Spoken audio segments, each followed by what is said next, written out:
Kisah kegagalan asmara Nikita Mirzani baru-baru ini kembali menjadi sorotan usai dirinya diduga kembali mengalami putus cinta dengan Rizky Irmansyah.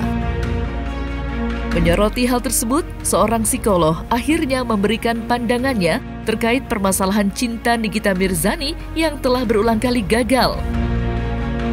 Ya, seperti diketahui, sebelumnya Nikita Mirzani sudah 3 kali mengarungi bahtera rumah tangga dengan pria yang berbeda. Selain itu, Nikita Mirzani juga sempat menjalin hubungan asmara dengan beberapa pria, namun ujungnya tak sampai pada jenjang pernikahan. Maka, inilah 5 sorotan psikolog atas kisah kegagalan asmara Nikita Mirzani versi Cumi Top 5.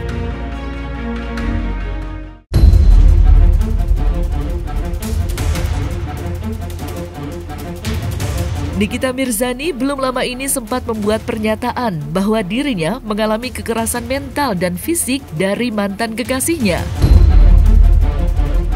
Menanggapi hal tersebut, psikolog Joyce Imanurung menyarankan untuk Nikita Mirzani berkonsultasi dengan seorang profesional atau psikolog untuk mengetahui seberapa besar dampak yang dialami oleh Nikita Mirzani atas kekerasan mental dan fisik yang dialaminya.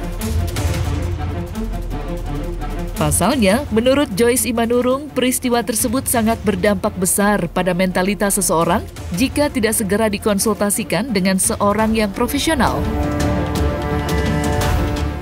Ya, jadi kalian harus pahami caption saya. Jangan dikit-dikit bilang, wah mulai nih tantrum nih, wah mulai nih buka-buka aib.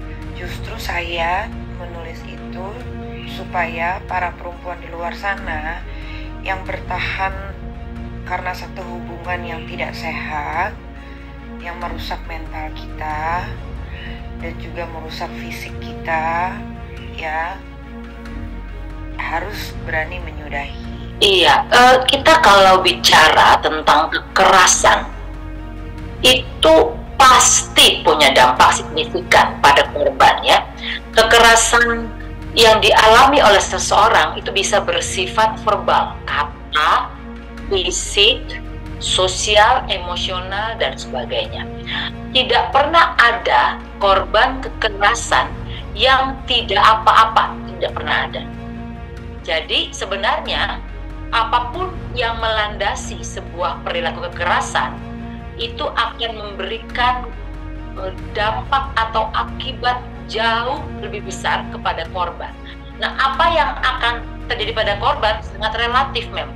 Tergantung mentalitas si korbannya, tergantung juga bagaimana support system yang mendukung korban, dan juga bagaimana pelajaran atau pengalaman yang dimiliki korban dalam menyelesaikan peristiwa-peristiwa atau beban-beban emosi sudah dialami. Jadi memang itu tidak bisa dipastikan 100%.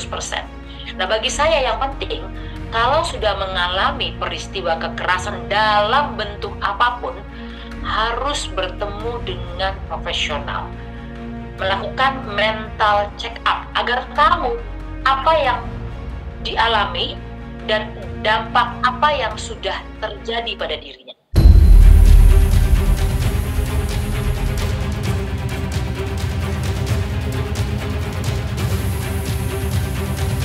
Meski Nikita Mirzani tak menyatakan langsung bahwa dirinya mengalami trauma lantaran telah berulang kali gagal menyelami bahtera rumah tangga, psikolog Joyce Imanurung mengungkapkan kemungkinan besar trauma yang dapat dialami seseorang jika mengalami putus cinta yang berkali-kali. Ia, menurutnya, trauma untuk kembali menjalin hubungan atau menikah lagi sangat besar berpotensi jika trauma tersebut tidak dapat dikendalikan. Kendati demikian, Joyce Imanurung menyarankan agar Nikita Mirzani mengevaluasi diri dari setiap kegagalan asmara yang dialaminya agar tidak terjadi kegagalan yang berikutnya. Peristiwa trauma itu tidak bisa dideteksi dan diprediksi. Jadi kalau disebut trauma itu adalah ketidakmampuan seseorang mengelola dan menyelesaikan kepahitan emosinya di masa lalu. Itu kira-kira definisi sederhana. Nah, kalau orang misalnya mengalami kekerasan dan kemudian dia dibantu untuk bisa mengelola hal itu semua dan tidak meninggalkan residu atau kepahitan secara emosional, ya diperkirakan tidak muncul trauma misalnya. Jadi tidak semua orang juga akan mengalami peristiwa traumatik gitu. Tidak semua juga peristiwa-peristiwa nggak enak, pengalaman nggak enak dialami oleh seseorang lalu langsung menjadi kondisi trauma pada seseorang, nggak juga begitu. Jadi prosesnya kompleks, Mbak. Apa yang membuat seseorang menjadi trauma pada sebuah peristiwa itu banyak faktornya juga. Artinya kegagalan itu kan banyak faktor. Bisa karena memang diri kita yang tidak membuat pertimbangan panjang dan matang, ya, atau diri kita yang tidak mampu mengelola situasi misalnya, atau diri kita yang kurang terampil menciptakan solusi atau menjaga hubungan itu atau menciptakan kenyamanan. Itu banyak faktor. Nah, belum lagi kalau ada faktor dari pihak pasangannya, karakternya misalnya, pola pengasuhan, atau memang ada pola-pola perilaku yang sudah menjadi cirinya dan sebagainya. Nah, ini banyak faktor. Nah, kalau disebut gagal, artinya seseorang itu perlu belajar, perlu mengevaluasi kan. Kenapa gagal? Dari saya kan faktornya atau dari pasangannya? Nah, saya selalu menganjurkan kita bercermin pada diri kita sendiri. Kita tidak bisa mengubah orang lain. Kita nggak bisa menentukan bahwa orang lain harus begini, begitu, nggak bisa. Yang bisa kita atur hanya diri kita sendiri. Jadi kalau ada kegagalan, saya sih mengajak untuk refleksi pada diri sendiri. Mungkin ada yang perlu diperbaiki, gitu. Ada yang perlu dibenahi dari diri kita. Nah, kalau memang belum ada perbaikan dan pembenahan, ya besar kemungkinan gagal-gagal lagi.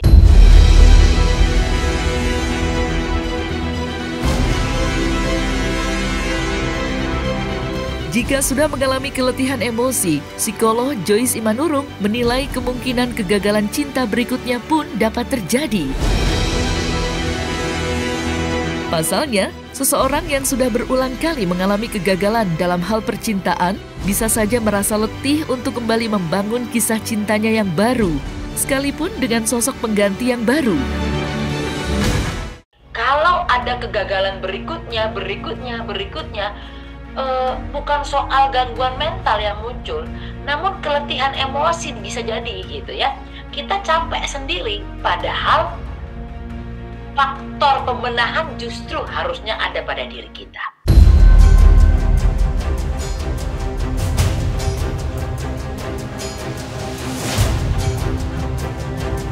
Aksi Nikita Mirzani mencurahkan isi hatinya dalam sebuah foto yang ia posting di media sosial Instagramnya baru-baru ini menuai sorotan dari netizen.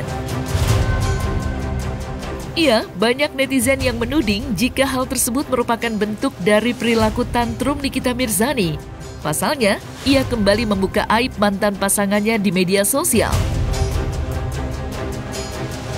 Namun, tudingan tersebut nyatanya sudah dibantah oleh Nikita Mirzani, di mana Nikita Mirzani mengaku bahwa curahan hatinya itu merupakan bentuk perlindungan dirinya saja.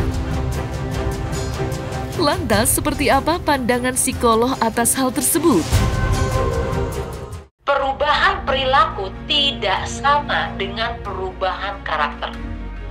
Jadi, kalau perilakunya bisa lebih terlihat tenang misalnya, kata-katanya lebih ditahan gitu ya, atau cara menunjukkan emosinya juga lebih terkendali, sepertinya itu faktor belajar dan itu bagus kalau buat saya. Pertama, mungkin usia bertambah, ada kematangan sehingga dia tahu bagaimana harus ngerem, bagaimana harus mengolah perilakunya di depan publik. Tidak, kalau tantrum atau kumat saya tidak mungkin begini gitu ya.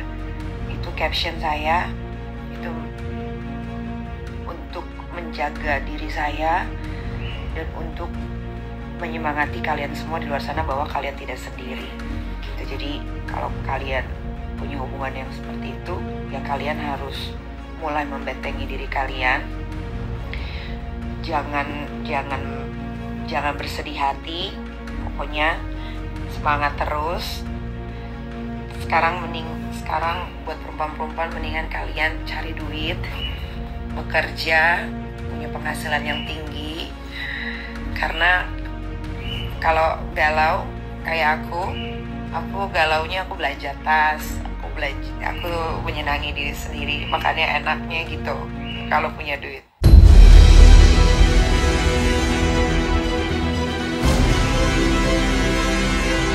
Melihat perubahan Nikita Mirzani yang belakangan ini terlihat menjadi lebih tenang dan kalem, juga disoroti oleh psikolog Joyce Imanurung.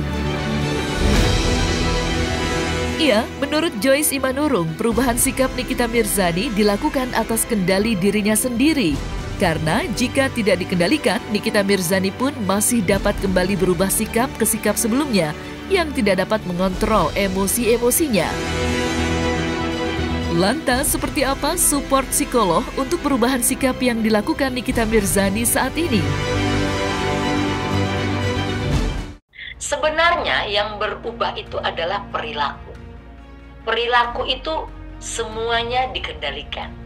Ya, apa tujuannya? Bisakah untuk kepentingan branding? Bisa untuk kepentingan citra atau image gitu ya, nama baik, reputasi, atau ada kepentingan komersial di dalamnya. Nah, saya nggak tahu apa yang melandasi perubahan perilaku ini. Walaupun demikian, selama perubahan perilaku itu nuansanya positif, ya pertahankan saja. Perilaku seperti ini bisa dia pertahankan. Namun karakternya tetap sama seperti yang dulu.